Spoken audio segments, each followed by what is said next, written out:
Hello my dear students, तो कैसे हो सब। Welcome to my channel. देखो, आज से हम स्टार्ट करने वाले हैं हमारा क्लास 12th अकाउंटेंसी। और उसमें स्टूडेंट्स मैं आपको बता देती हूँ कि ये नहीं है कि कोई आपको एक चैप्टर मिलने वाला है या 2 चैप्टर्स। आपको आपका कंप्लीट 12th क्लास का अकाउंट जो है वो मिल जाएगा only and only on my YouTube channel, जिसमें हम उसके थ्योरेटिकल पार्ट भी समझेंगे और साथ के साथ करेंगे इसके क्वेश्चन। यस, सो स्टार्ट करते हैं आज chapter number 1 partnership firm fundamental से। लेकिन उससे पहले कुछ समझना जरूरी है, और वो ये कि ये जो हमारे पास ना बेसिकली हमारा जो अकाउंट्स है वो मैं 3 पार्ट्स में डिवाइड कर रही हूँ। ठीक है, एक तो हो गया पार्टनरशिप फर्म और कंपनीज की अकाउंटेंसी। देन एनालिसिस आता है, जैसे कि हमारे पास हो गया फाइनेंशियल स्टेटमेंट यानी बैलेंस शीट और P&L का एनालिसिस हो गया, कैश फ्लो स्टेटमेंट हो गई, फिर प्रोजेक्ट वर्क्स आते हैं। तो किसकी क्या जो है वेटेज रहती है ना एग्जाम में, पहले तो ये समझ लो, फिर स्टार्ट करेंगे हमारा आज का चैप्टर नंबर 1। ठीक है, लेट्स अंडरस्टैंड इट। तो देखो स्टूडेंट्स, जैसे मैंने बोला आपको कि मैं इसको ना यहाँ पे 3 पार्ट्स में डिवाइड कर रही हूँ। ठीक है, अब हमारे पास जो पहले नंबर पर आता है वो रहता है हमारी पार्टनरशिप फर्म और कंपनीज की अकाउंटिंग, पार्टनरशिप फर्म की अकाउंटेंसी। ठीक है, और सेकंड में यही लिख लेती हूँ भाई कंपनीज की अकाउंटिंग अगर हमें करनी है। हमारे पास स्टूडेंट्स ये जो पार्टनरशिप फर्म की अकाउंटिंग है ये आती है 36 मार्क्स की पेपर में। ठीक है, और कंपनी की अकाउंटिंग की कंपनी के लिए कैसे किस तरीके से जो है उनके अकाउंट्स प्रिपेयर किए जाते हैं ये आता है 24 मार्क्स में। यानी अगर मैं बोलूँ तो ये टोटल हमारे पास हो गया ना 60 मार्क्स का। तो 60 मार्क्स का तो आपका यही आता है एग्जाम्स में कि पार्टनरशिप फर्म और कंपनीज की। सेकेंड हमारे पास रहता है स्टूडेंट एनालिसिस। इस एनालिसिस में हम सीखते हैं कि किस तरीके से जो है फाइनेंशियल स्टेटमेंट का एनालिसिस किया जाता है, यानी बैलेंस शीट हो गई, प्रॉफिट एंड लॉस अकाउंट हो गया, वो सब। अभी आपने 12th क्लास में एंटर किया है तो हो सकता है कुछ टर्म्स अजीब लग रही हो, लिख लो, अभी मैं आपको साथ साथ समझा भी दूंगी। ठीक है, तो फाइनेंशियल स्टेटमेंट्स का जो एनालिसिस आता है वो आता है 12 मार्क्स का। और उसके बाद हमारे पास आता है हमारा कैश फ्लो स्टेटमेंट, ये आता है 8 मार्क्स का। ठीक है, तो जैसे फिर से देख लें, यहाँ 20 मार्क्स का तो यही हो गया। बैलेंस मैम, ये तो 60 प्लस 20 दैट इज 80 मार्क्स हो गया। तो 20 मार्क्स का क्या आएगा 100 मार्क्स के पेपर में, वो होती है हमारे पास प्रोजेक्ट वर्क। ठीक है, जिसमें वाइवा वगैरह होता है और वो सब, तो वो आता है 20 मार्क्स का। ठीक है, क्लियर है सबको। कहीं कोई डाउट कोई क्वेरी है तो आप अपने जो डाउट्स हो वो मुझसे कमेंट सेक्शन में जरूर ले सकते हो। साथ में आपको मिल जाएगा मेरे व्हाट्सएप ग्रुप का लिंक। देखो, क्योंकि नया सेशन स्टार्ट कर रहे हैं तो व्हाट्सएप ग्रुप का लिंक जो है वो आपको मैंने डिस्क्रिप्शन में दे दिया। You can join it, you can share it with your friends also. Okay, now let's start it. अब स्टार्ट कर दें हमारा चैप्टर, जल्दी से बताइए। ये दैट इज चैप्टर नंबर 1। क्या बोला मैंने आपको, पार्टनरशिप फर्म के बारे में यहाँ पर हम सीखने वाले हैं। तो कभी भी किसी का फंडामेंटल सीख रहे हैं तो सबसे पहली बात तो यही आती है कि भाई ये पार्टनरशिप का मतलब क्या होता है। देखो, क्लास 11th में हम पढ़ते आ रहे हैं कि सोल प्रोप्राइटरशिप का मतलब क्या है, जहाँ पर सिंगल पर्सन अपना बिजनेस चलाता है, यानी सिंगल पर्सन का पैसा लगा, उसका दिमाग लगा, उसी को सारे एफर्ट्स करने हैं, लेकिन उसके बदले में जो भी रिटर्न आएगी, जो भी प्रॉफिट आएगा, वो सब उसी सोल प्रोप्राइटर का होता है ना। जैसे मान लो एक पर्सन है चिंतामणि, ये चिंतामणि, तो चिंतामणि ने ही पैसा लगाया, उसने एफर्ट्स डाले, उसने वर्क किया, लेकिन फिर जो प्रॉफिट हुआ वो भी उसी का हुआ। अब 12th क्लास में सीखेंगे कि जहां पर तो या 2 से ज्यादा पर्सन मिलके काम करना चाहते हैं तो they can form a partnership, कि हम पार्टनर्स बन जाते हैं, मिलके काम करेंगे। क्लियर। अब इसमें हम वैसे ऐसा वो क्यों करते होंगे, देखो, हो सकता है ना कि एक पर्सन के पास इतना पैसा ना हो। चिंतामणि को लग रहा था भाई मुझे इस बिजनेस को चलाने के लिए 50 लाख चाहिए, लेकिन मेरे पास तो 20 लाख हैं, कैसे करें। सो अपने बिजनेस के आइडिया को ड्रॉप करने से बेटर और लोगों को अपने साथ जोड़ लो। उनसे क्या होगा, कैपिटल ज्यादा आएगी, ज्यादा लोगों का दिमाग चलेगा, जितनों का दिमाग चलेगा उतना बिजनेस ग्रो करेगा। फिर अगर एक उस टाइम पे बिजनेस पे अवेलेबल नहीं भी, उसको कहीं जाना है, so all other persons are available for the business ना। क्लियर। सो पार्टनरशिप होता है is the relationship between persons who have agreed to share the profits of a business, जो एग्री करते हैं कि ठीक है अब इस बिजनेस में जितना भी प्रॉफिट होगा वो हम सबका होगा, carried on by all or any of them acting for all. Now this is very important line. It is carried on by all or any of them acting for all. What does it mean?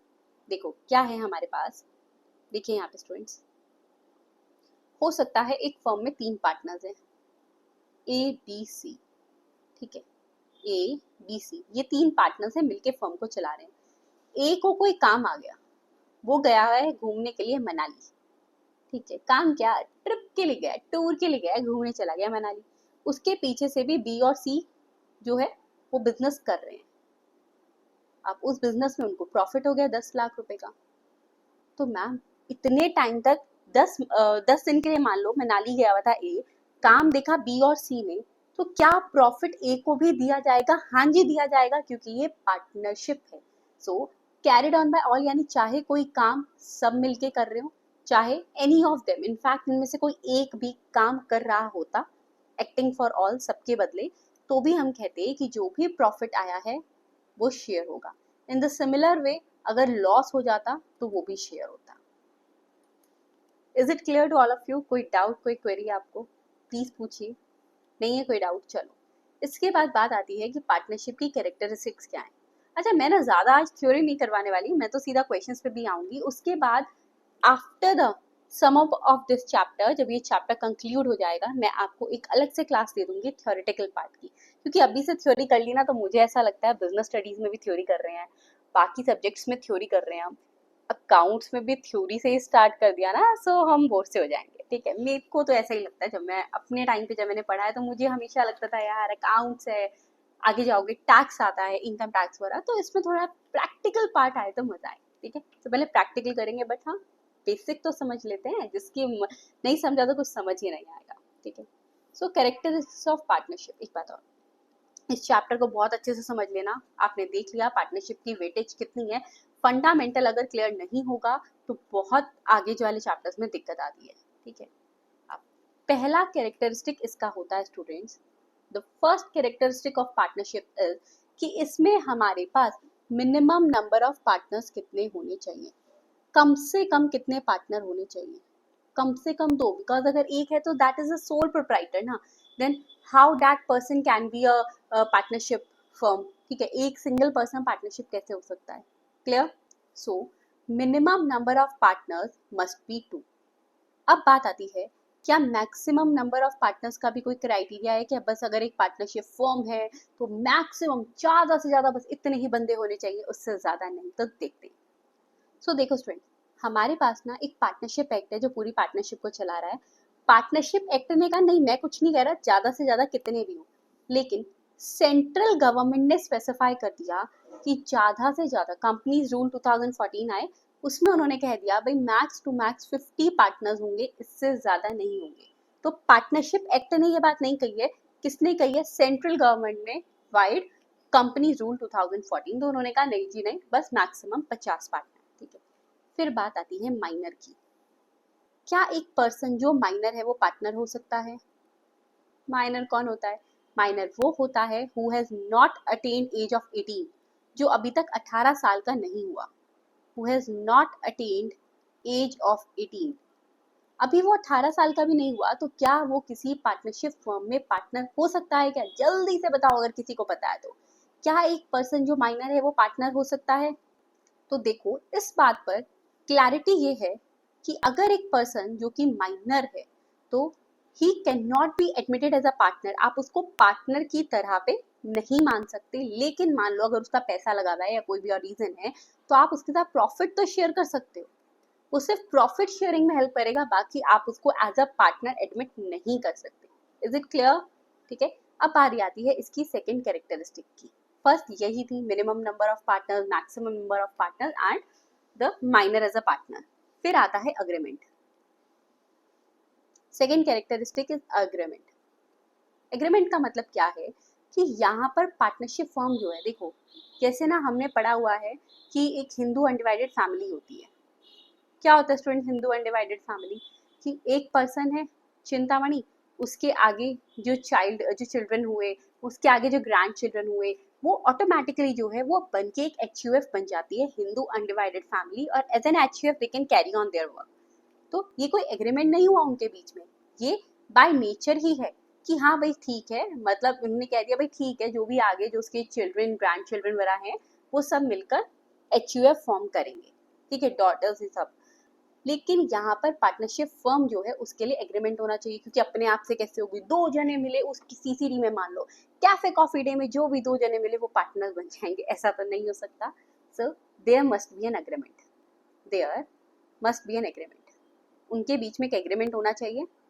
There must be an agreement जहाँ पर वो कहते हैं कि ठीक है भाई, आज से हम पार्टनर्स हैं, हम इस बिजनेस को आगे चलाएंगे, इस बिजनेस के लिए हम पार्टनर है, स्पेसिफाई तो करेंगे और क्या, मतलब हर चीज में पार्टनर नहीं ना भाई, इस बिजनेस के लिए हम पार्टनर्स हैं, हम इस तरीके से मान लो 2:1 की रेशो में हम अपना प्रॉफिट शेयर करेंगे।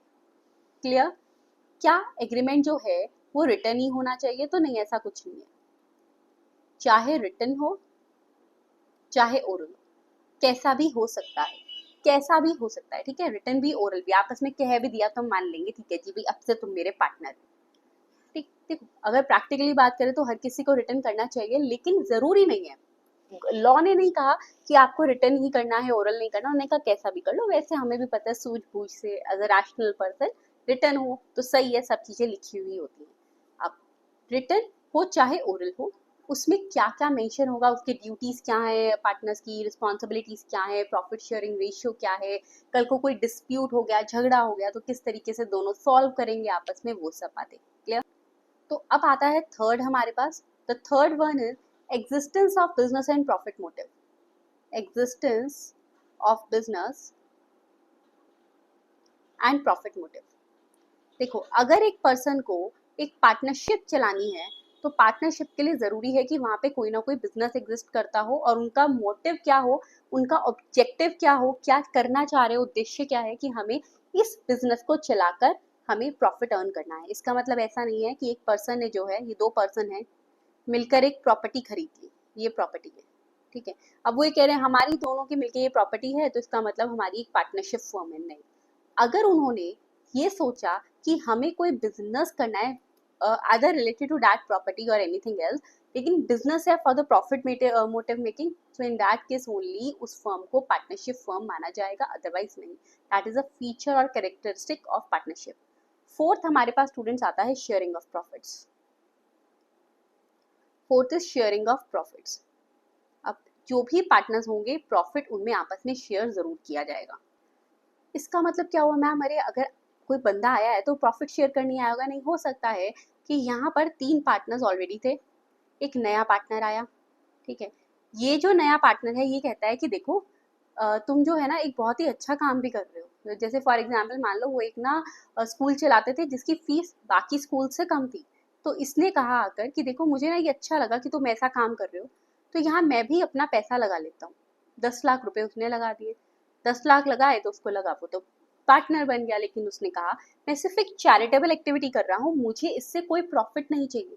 अगर उसने ये बोल दिया मुझे प्रॉफिट नहीं चाहिए तो हम उसको पार्टनर नहीं मानेंगे, ठीक है। पार्टनर्स में हमेशा प्रॉफिट शेयरिंग होनी चाहिए, हम नहीं हो रही उसमें तो हम कहेंगे भाई ये तो एक सिर्फ एक चैरिटेबल एक्टिविटी करने के लिए एक पर्सन आया। क्लियर? सो प्रॉफिट के लिए स्टूडेंट मतलब sharing of profit is very much necessary अगर एक पर्सन को हम उसका पार्टनर मान रहे हैं। क्लियर? अब बात आती है, अगर मान लो क्या ये जरूरी है कि लॉसेस भी आपस में शेयर किए जाएं? नॉर्मली हर कोई करता है बट लीगली जरूरी नहीं है। हो सकता है 3 पार्टनर्स हैं, 2 ने कह दिया हम आपस में सिर्फ लॉसेस, अगर कोई लॉस हुआ तो हम आपस में ही शेयर कर लेंगे, प्रॉफिट हुआ तो तीनों में शेयर होगा, दैट इज नेसेसरी। लॉस है तो वो एग्रीमेंट में लिख सकते हैं, पार्टनरशिप एग्रीमेंट में, कि अगर कोई भी लॉस हुआ तो the person number third is not shall not be liable for the losses. Clear? इसका मतलब लॉस शेयर होना हो, profit sharing is very much necessary. Okay, yes. उसके बाद कहाँ लिखा होगा कि प्रॉफिट शेयर कैसा होगा, क्या वो हमेशा इक्वल होना चाहिए? Not necessary.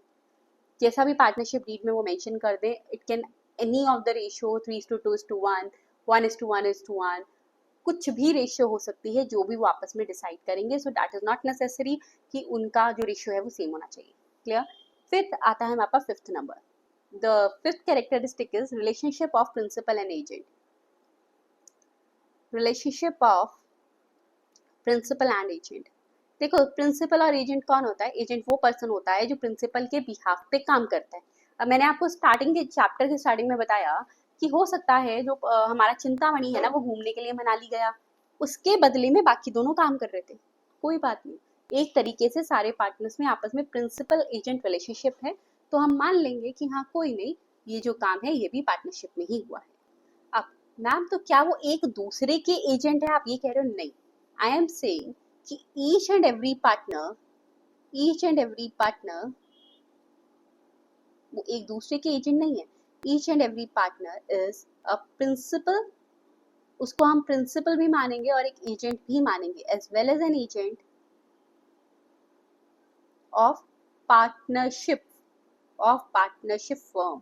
वो फर्म है ना स्टूडेंट, उसका जो है उसको प्रिंसिपल भी माना जाएगा, यानी उसने जो डिसीजन ले लिया, हाँ भाई एज ए प्रिंसिपल उसने कोई काम किया, माना जाएगा। फर्म के बिहाफ पे जाके कोई काम कर रहा है, एज एन एजेंट वो काम कर रहा है, तो भी माना जाएगा। ठीक है, सो हर किसी को प्रिंसिपल और एजेंट माना जाता है पार्टनरशिप फर्म का। क्लियर? अच्छा, अब साथ ही साथ यहाँ पे बात आ गई कि नेक्स्ट स्टूडेंट्स हमारे पास कैरेक्टरिस्टिक आती है इसकी कि business carried on by all और any of them acting for all. ये मैं आपको ऑलरेडी समझा चुकी हूँ। Business carried on by all और any of them acting for all. ठीक है, मैंने कहा था ना कि जरूरी नहीं है कि तीनों के तीनों वहाँ पे प्रेजेंट हो। अगर ऐसा है कि कोई उनमें से एक भी जना काम कर रहा है तो हाँ ठीक है, पार्टनरशिप फर्म के लिए तीनों पार्टनर्स मिलके काम कर रहे हैं, ये माना जाएगा। Business carried on by all और any of them acting for all. In fact ये इसकी एक एडवांटेज भी होती है कि कोई प्रेजेंट नहीं है तो भी माना जाता है हाँ भी सबने मिलके ही काम किया है। क्लियर? सबको क्लियर? ठीक है, तो ये वाला पॉइंट मैं दोबारा रिपीट नहीं करी, क्लास के स्टार्टिंग में कर दिया था। Now no separate existence, this is very very very very very important, समझो। एक मैं इसको जरा क्लियर लिख दूं, आपको मैम कैसे लिख दिया समझ नहीं आया तो लिख देती हूँ, क्लियर लिख रही हूँ, रुक तो जाओ।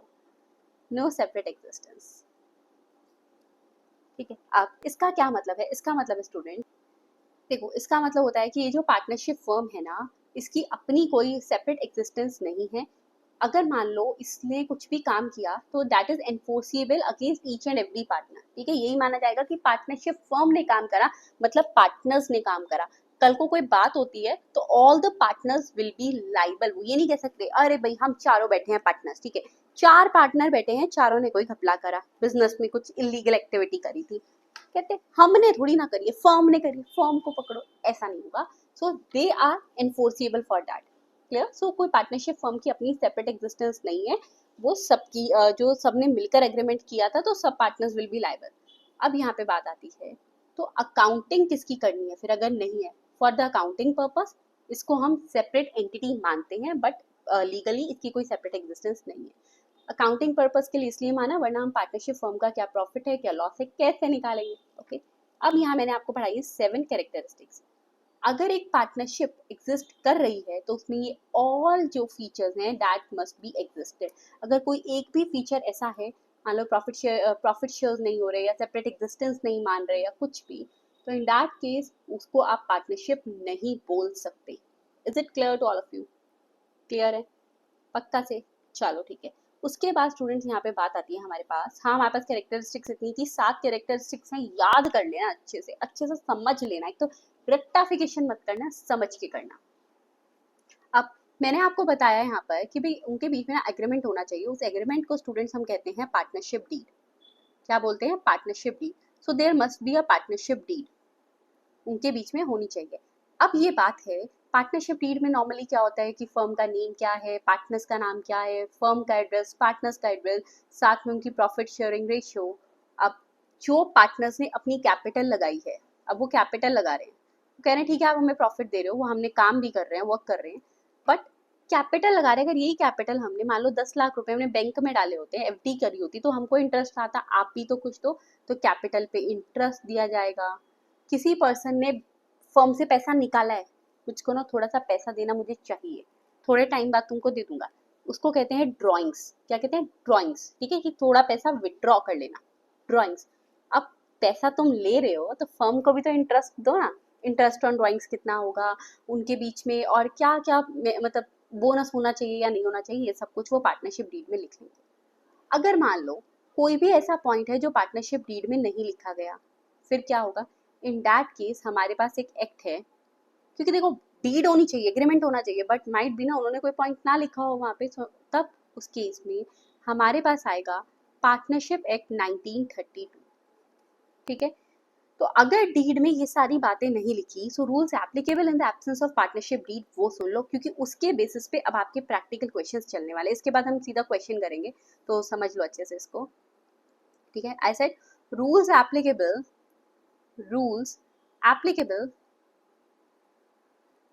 in the absence of partnership deed, in the absence of partnership deed। अगर पार्टनरशिप डीड नहीं है तो इन दैट केस कौन से रूल्स एप्लीकेबल होंगे? Rules applicable in the absence of partnership deed. Okay, clear सबको? पक्का? चलो ठीक है। तो पहला तो हमारे पास स्टूडेंट जो रूल आता है which is related to profit sharing ratio.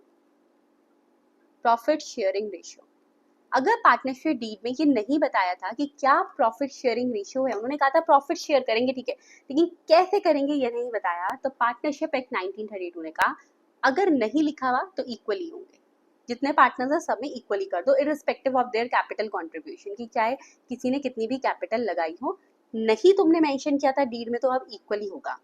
फिर आता है interest on capital. Interest on capital, interest on capital का क्या मतलब है स्टूडेंट? इंटरेस्ट ऑन कैपिटल का मतलब है आपने पैसा लगाया है तो पार्टनरशिप फर्म उस पर आपको कितना इंटरेस्ट देगी। Let's find it out. So देखो, एज पर पार्टनरशिप एक्ट उसने ये बोल दिया कि interest on capital is not allowed, not allowed.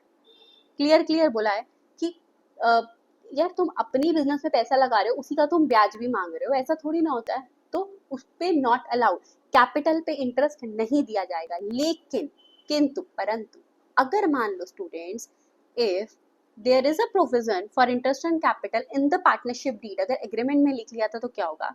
So if there is a provision for interest on capital in partnership deed, so in that case students वो भी यहाँ पर मेंशन किया गया है कि वो भी सिर्फ तभी दिया जाएगा अगर फर्म को प्रॉफिट हो रहा होगा। मान लो किसी साल फर्म को, एबीसी फर्म को लॉस हो गया, तो क्या तब भी तुम इंटरेस्ट ऑन कैपिटल दोगे? नहीं दोगे। So if there is a provision for interest on capital in partnership deed, allowed only in case of profit, only in case of profit। ठीक है, लॉस हुआ तो ना लेना, प्रॉफिट हुआ तो ले लेना, वो भी तब अगर पार्टनरशिप डीड में लिखा है। नहीं लिखा तो no IOC, that is no interest on capital allowed. अब पता क्या है, पार्टनरशिप एक्ट जो है वो किसी के साथ भी ना बायसनेस नहीं दिखाता। उसने कहा हमें इंटरेस्ट ऑन कैपिटल नहीं लेना ना, तो इंटरेस्ट ऑन ड्रॉइंग्स भी नहीं है। No interest on drawings, no interest on drawings. ठीक है, तो अगर कोई पार्टनर कोई पैसा विड्रॉ कर रहा है थोड़े टाइम के लिए, उसको भी कोई इंटरेस्ट नहीं देना। नो मैम, अगर पार्टनरशिप डीड में लिखा हुआ है तब दे दो, उसके लिए इसने कुछ नहीं बोला, वो कैपिटल के लिए क्लियर किया था उसने कि प्रॉफिट होगा तभी आईओसी देना। इंटरेस्ट ऑन ड्राइंग क्योंकि लेने की बात है, ये फर्म को मिलेगा, तो वो चुप रहा। उसने कहा मैं कह रहा हूँ मत देना, लेकिन तुमने डीड में मेंशन कर दिया तो ठीक है, पार्टनर्स फर्म को इंटरेस्ट दे सकते हैं ड्राइंग्स पे, क्योंकि इस बार फायदा फर्म का होगा, पार्टनर्स का नहीं। पार्टनर्स तो इंटरेस्ट देंगे फर्म को, उन्होंने पैसा निकाला था। क्लियर? अब नेक्स्ट आता है सैलरी टू अ पार्टनर। आपको क्या लगता है, क्या एक पार्टनर को सैलरी लेनी चाहिए? जल्दी से बताओ स्टूडेंट, जल्दी बताइए, क्या एक पार्टनर को सैलरी लेनी चाहिए फर्म से? सो अगेन पार्टनरशिप एक्ट ने कहा अगर पार्टनरशिप डीड कुछ नहीं बोली, जो डीड बोलेगी वो तो मानी जाएगी, वो बात तो सर्वोपरि है, ठीक है, सबसे ऊपर प्रायोरिटी है। कुछ नहीं बोला तो पार्टनरशिप एक्ट ने कहा नहीं, एक बिजनेस चल रहा है, आप ऑलरेडी प्रॉफिट ले रहे हो, तो पार्टनर्स को सैलरी नहीं दी जाएगी या कोई भी कमीशन नहीं दी जाएगी। आप यहाँ लिख सकते हो कमीशन भी, ठीक है, कमीशन भी नहीं देंगे। बट याद रखना, अगर क्वेश्चन ने स्पेसिफिकली मेंशन किया डीड ने ये सब लिखा है, तो फिर पार्टनरशिप डीड की बात ही सर्वोपरि है। नेक्स्ट आता है fifth number is interest on loan. Interest on loan, अब आप कहोगे मैम वही हो गया ना इंटरेस्ट ऑन ड्राइंग्स वगैरह का, या इंटरेस्ट ऑन कैपिटल नहीं, sorry interest on capital. Capital का मतलब होता है बिजनेस में पैसा लगा देना, कंट्रीब्यूट कर देना। लोन का मतलब होता है पैसे को थोड़े टाइम के लिए उधार पे बिजनेस को देना। अब अगर कोई पार्टनर पैसा दे रहा है, एज अ लोन दे रहा है, तो यहाँ पर उसको बोला हाँ भाई फिर तो उसको इंटरेस्ट दे दो, क्योंकि वो एक तरीके से इस टाइम पे एक लेंडर है जो कि अपना पैसा उधार पर फर्म को दे रहा है कि कोई बात नहीं फर्म, आप इस पैसे को थोड़े टाइम के लिए यूज कर लो, मुझे ब्याज समेत वापस कर देना। लेकिन कितना इंटरेस्ट अलाउड होगा पार्टनर्स को? अगर पार्टनरशिप डीड में कुछ नहीं बोला so it will be at the rate of 6% per annum. Clear? अच्छा मैम, कैपिटल पे ना इंटरेस्ट नहीं देते थे अगर प्रॉफिट ना हो तो। हाँ, लोन नहीं, लोन के लिए ये डिफरेंट केस है, वहाँ चाहे लॉस भी क्यों ना हो, फर्म इज लाइबल टू पे इंटरेस्ट टू द पार्टनर। ठीक है, नेक्स्ट आता है admission of a new partner. Admission of a new partner, अब वो कह रहा है कि यहाँ पर स्टूडेंट्स 4 पार्टनर थे, एक 5वां पार्टनर आना चाहता है, ये 4 पार्टनर्स हैं, ये 4 पार्टनर है। इन तीनों ने कहा एक काम करते हैं, एक न्यू पार्टनर को लेकर आते हैं, लेकिन ये जो है ये नहीं मान रहा, ये कहता है नहीं 4 ऑलरेडी है, मैं नहीं चाहता 5वां पार्टनर हो, जितने पार्टनर होंगे ना उतनी ही ज्यादा सिर खपाई है।